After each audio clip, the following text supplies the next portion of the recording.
अस्सलाम वालेकुम। इस वीडियो के अंदर हम देखेंगे कि हम अपने सिस्टम की परफॉर्मेंस को किस तरह से इंक्रीज़ कर सकते हैं, अपने सिस्टम को किस तरह से स्पीड अप कर सकते हैं। तो सबसे पहला जो फैक्टर होता है वो हमारे सिस्टम की स्पेसिफिकेशंस होती हैं कि हमारे सिस्टम का प्रोसेसर कौन सा है, जनरेशन कौन सी है, और उसके बाद इसमें रैम कितनी इंस्टॉल है। और उसके बाद अगर सिस्टम में एसएसडी हो तो वो सिस्टम बहुत ज़्यादा फास्ट होता है। सेकंड नंबर पे हमारा ऑपरेटिंग सिस्टम होता है जिसको विंडो बोला जाता है। हमारी डिवाइस जिस विंडो के साथ कंपैटिबल हो हमको वही इंस्टॉल करनी चाहिए। जैसे भी मेरे सिस्टम में विंडो 11 इंस्टॉल है जो कि कंपैटिबल है, तो ये सही वर्क कर रही है। अभी कुछ डिवाइस ऐसी हैं जिसके अंदर विंडो 11 जो है वो कंपैटिबल नहीं है, तो अगर आप उसके अंदर विंडो इंस्टॉल करेंगे तो आपके सिस्टम की परफॉर्मेंस अच्छी नहीं होगी। उसमें जो है वो आपको डिफरेंट एरर फेस करने पड़ते हैं। इसी तरह से विंडो 10 के अंदर भी है, अगर आपका सिस्टम विंडो 10 के साथ कंपैटिबल नहीं है तो आप उसको इंस्टॉल ना करें। तो जिसके अंदर जिस ऑपरेटिंग सिस्टम के साथ आपका जो सिस्टम है कंपैटिबल हो आप उसी को इंस्टॉल करें। तो इन दोनों चीज़ों के बाद तीसरे नंबर पे आता है हमारे जो सिस्टम के अंदर डेटा होता है, जो सारी चीज़ें होती हैं उसको हमें जो है वो थोड़ा बहुत सेटिंग करनी पड़ती है उसकी। सबसे पहले जो चीज़ है वो डेस्कटॉप है, क्योंकि हमारा सिस्टम जब स्टार्ट होता है तो सबसे पहले डेस्कटॉप लोड होती है। तो यहाँ पे जितनी भी फाइल्स होंगी, जितने भी प्रोग्राम होंगे वो सारे लोड होते हैं। अगर यहाँ पे हमारे सिस्टम में प्रोग्राम बहुत ज़्यादा होंगे, यहाँ पे जैसे काफ़ी लोगों की जो डेस्कटॉप है वो बिल्कुल मुकम्मल यहाँ पे डेटा ही डेटा होता है। वो जब सिस्टम हमारा स्टार्ट होता है तो वो सिस्टम सारा डेटा लोड करता है। तो अगर जितना ज़्यादा डेटा होगा तो यहाँ पे सिस्टम को लोड करने के अंदर टाइम लगेगा, जिससे हमारा सिस्टम स्लो होगा। तो डेस्कटॉप के अंदर यहाँ पे आपको डेटा नहीं रखना चाहिए। आपकी जो भी फाइल्स हैं वो आप अपनी ड्राइव्स के अंदर फोल्डर बना के वहाँ पे रखें, इससे आपके सिस्टम की स्पीड इंक्रीज़ होगी।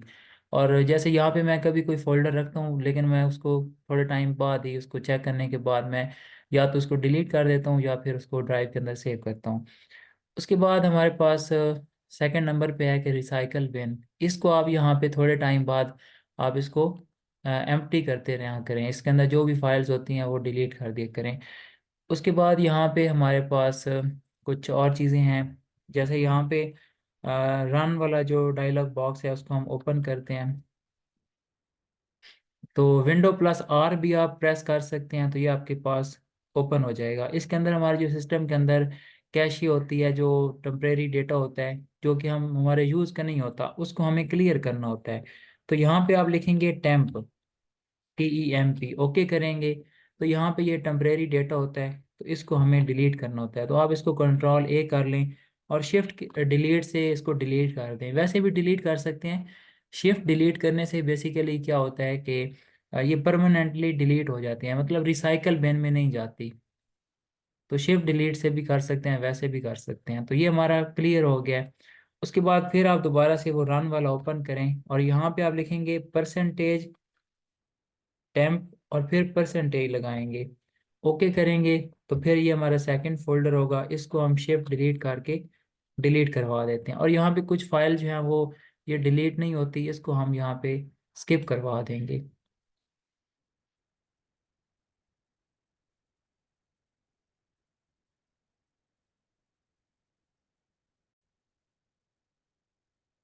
यहाँ पे जो कुछ फाइल्स हैं वो हमने स्किप कर दी हैं तो इसका कोई इश्यू नहीं है। वो या तो बैकग्राउंड में रनिंग कंडीशन में होती हैं या फिर उसका कोई यूज़ होता है। तो उसके बाद हम जो तीसरी चीज़ है वो यहाँ पे आपने लिखना है प्री फैच, PREFETCH, ओके करेंगे तो यहाँ पे इसको परमिशन चाहिए होगी, कंटिन्यू करेंगे। उसके बाद ये कंट्रोल A और शिफ्ट डिलीट के साथ इसको मैं डिलीट कर रहा हूँ। तो ये हमारे पास मुकम्मल जो है वो डिलीट हो गया है। उसके बाद अगर यहाँ पे आपने डिलीट किया होगा तो यहाँ पे रिसाइकल बिन में इसको डिलीट करवा दी, क्योंकि मैंने शिफ्ट डिलीट किया तो वो परमानेंट डिलीट हो जाता है। उसके बाद हमारे पास आता है डाउनलोड वाला फोल्डर। तो डाउनलोड के अंदर यहाँ पे आपकी जो फाइल्स होती हैं उसको आप डिलीट करवा दिए करें, क्योंकि ये भी हमारे सिस्टम की जो परफॉर्मेंस होती है उस पर इफेक्ट होता है। तो जो ज़रूरत की हो आप रख लें, बाकी डिलीट कर दिया करें। उसके बाद हमारे पास जो हमारा कंट्रोल पैनल के अंदर हमारे सिस्टम के अंदर जो प्रोग्राम होते हैं उनको हमने जो है वो अनइंस्टॉल करना होता है। इसमें आपने देखना है कि यहाँ पे कोई ऐसा सॉफ्टवेयर है जिसको आप यूज़ नहीं करते तो उसको आप अनइंस्टॉल कर दें।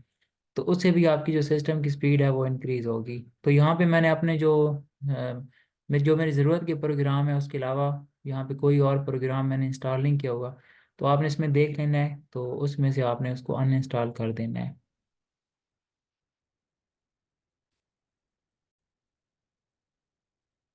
उसके बाद एक और इम्पॉर्टेंट चीज़ आती है कि मोस्टली जब हम सिस्टम ऑन करते हैं तो कुछ प्रोग्राम ऑटोमेटिकली रन हो जाते हैं।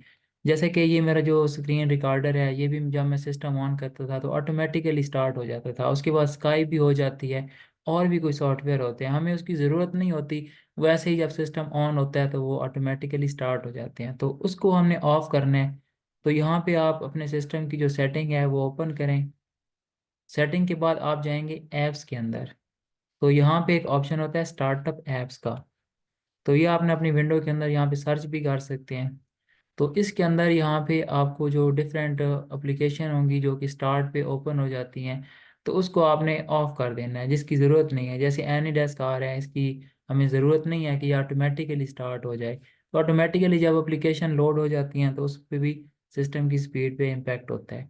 तो यहाँ पे बाकी जैसे स्काइप को मैंने ऑफ किया, स्क्रीन रिकॉर्डर को, तो आप यहाँ से उसको ऑफ कर दें। तो ये जो चीज़ें हैं इससे आपके सिस्टम की जो स्पीड है वो इंक्रीज़ होगी। और अगर फिर भी आपका सिस्टम स्लो है तो आप उसके अंदर जो है वो एसएसडी इंस्टॉल करवा सकते हैं, तो उससे आपकी जो सिस्टम की स्पीड है वो इंक्रीज़ हो जाएगी।